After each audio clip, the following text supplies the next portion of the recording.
সরকারি প্রকল্পের সাবমার্সিবল নিজের বাড়ির জায়গায় বসিয়ে গ্রামের মানুষকে জল না দেওয়ার অভিযোগ তৃণমূলের গ্রাম পঞ্চায়েতের সদস্যের বিরুদ্ধে।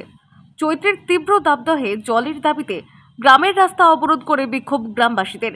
মালদার চাঁচল 1 নম্বর ব্লকের মহানন্দপুর গ্রাম পঞ্চায়েতের বিষ্ণুপুর গ্রামের ঘটনা। যদিও জল না দেওয়ার অভিযোগ অস্বীকার করেছেন ওই পঞ্চায়েত সদস্য, গোটা ঘটনায় শুরু রাজনৈতিক তরজা। মালদার মহানন্দপুর গ্রাম পঞ্চায়েতের বিষ্ণুপুর গ্রামের 200 পরিবার পানীয় জলের পরিষেবা থেকে বঞ্চিত। পিএইচই দপ্তর তো দূরস্থ গ্রামের একটি জলাধারও তৃণমূলের গ্রাম পঞ্চায়েত সদস্যের দখলে। তীব্র গরমে জল না পেয়ে ক্ষুব্ধ গ্রামের সাধারণ মানুষ। মার্শালটা বসাইছিল তো আমরা বলেছিলাম আমার এখানে বসাও, তো বলছে যে না এখানে বসানো হবে না, ওখান থেকে তোমরা জলপাই খাবো না। ঠিক আছে ওখানেই খাবো। তো বললাম যে নাহলে একটা কাকমি পানির ট্যাঙ্কি করে দাও ওখানে, আর তোমাদের ওখানে মেশিনগুলো সবগুলো থাকবে, পাইপ লাইন দিয়ে আমরা পানিটা দাও। তো বলে হবে হবে, করতে করতে করতে অনেক দিন থেকে বলেছি কিন্তু করছে না গাড়িটা। আজকেও বলেছিলাম, কালকেও বলেছিলাম, বলছি তো হবে করবো করবো করতে করতে আমাদের পানির জন্য হাহাকার উঠছে, মানুষ পানি খেতে পাচ্ছে না, চান করতে অসুবিধা আছে। বসে ছিল আগে কিন্তু অনেক ইয়ে গেছে, এখন আর নাই।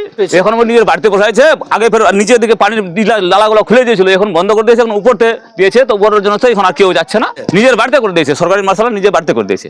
মালদা থেকে মাধব কুমার মণ্ডলের রিপোর্ট, টাইমলেস ডেপিকশন নিউজ।